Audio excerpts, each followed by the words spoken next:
నరేంద్ర బాబు గారి సారథ్యంలో ఒకే బ్రాంచ్ తో 4 ఏళ్లలో 4366 ఫ్రీ మెడికల్ సీట్లు. నీట్ 2025 షార్ట్ టర్మ్ కోర్సులో చేరండి. మార్చి 15 నుండి క్లాసులు. Shri course rates Vijayawada. Phone 9858218888. వీళ్ళ గురించి కొద్దిగా ఎక్స్ప్లెయిన్ చేయాలని అడుగుతున్నాను.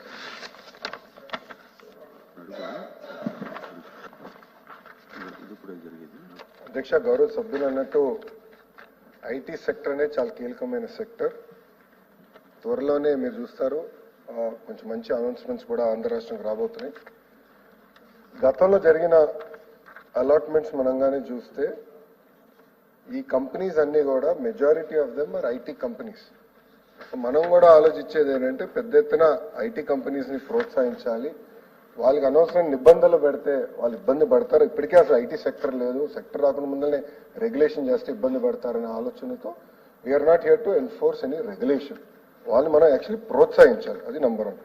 నంబర్ 2, మీరు అన్నట్టు కొన్ని కంపెనీస్ వచ్చేగల ఇప్పుడు డిఫరెంట్ టైప్స్ ఆఫ్ కంపెనీస్ ఉంటాయి. ఒకటి అవుట్సోర్సింగ్ కంపెనీస్, అంటే అవుట్సోర్సింగ్ చేసే companies, BPOs, business process outsourcing చేసే కంపెనీస్.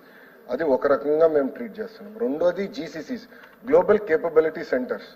అంటే ఈ టిపికల్ ఏంటంటే ఫార్చ్యూన్ 2500 కంపెనీస్ వాళ్ళ ఇన్వెస్ట్మెంట్స్ని, అంటే వాళ్ళ IT services or research services భారతదేశంలో పెట్టాలని నిర్ణయించుకున్నప్పుడు వాళ్ళు అనేక రాష్ట్రాలు చూస్తారు. వాళ్ళకి ఒక రకమైన మనం ఇన్సెంటివ్స్ ఇస్తాం జరుగుతుంది.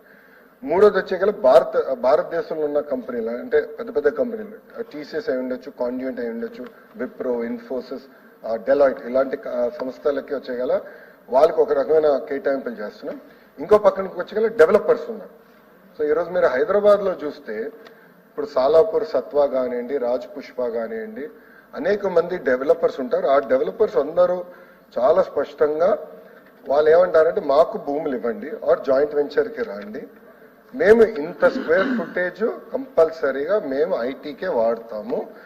ఏమైనా కామన్ ఏరియాస్ ఏదైతే కమర్షియల్ అలాట్మెంట్ చేసినప్పుడు కామన్ ఏరియాస్ ఉంటాయి, దాంట్లోనే కమర్షియల్ యాక్టివిటీస్ చేసేదానికి అవకాశం ఉంటుంది.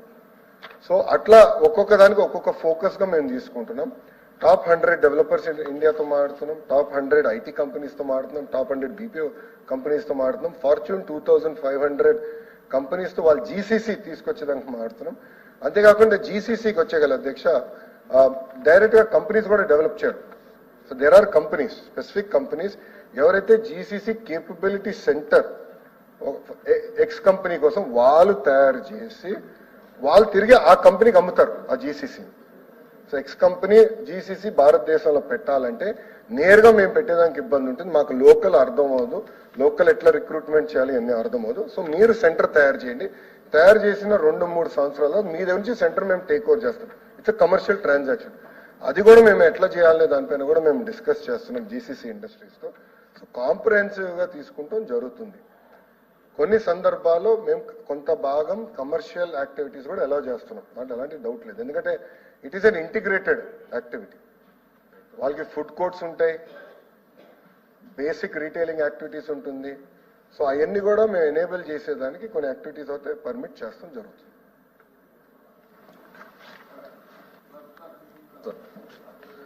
సార్ మంచి క్లారిటీ ఇచ్చారు. జనరల్గా థియరిటికల్ ఇన్పుట్ ఇచ్చారు. బట్ యాక్చువల్గా మనం విశాఖపట్నం వెళ్ళి IT parks hill number 1, hill number 2, hill number 3 చూస్తే ఈ 3 కూడా ఎప్పుడు క్లోజ్ అయి ఉంటాయి సార్. అక్కడ ఉన్న ఇండస్ట్రీస్ అన్నీ కూడా ఆల్ బిల్డింగ్స్ కూడా క్లోజ్ అయి ఉంటాయి. నైట్ కానీ పగలు కానీ చూస్తే వాచ్మెన్లు ఉంటారు అంతే, ఏ ఎంప్లాయీ ఉండరు అక్కడ. సో ఈ నిజంగా ఈ fact what are the figures, మీరు ఇచ్చిన ఫిగర్స్ ఫ్యాక్చువల్గా రిఫ్లెక్ట్ అవుతున్నాయా గ్రౌండ్ లో? ఎందుకంటే proposed investment, actual investment, proposed employment, actual employment, దీని ప్రకారం ఎంతమంది ఎంప్లాయీస్ ఐటీ హిల్ 1, 2, 3లో పనిచేస్తున్నారో అన్నది నాకు క్వశ్చన్ సార్.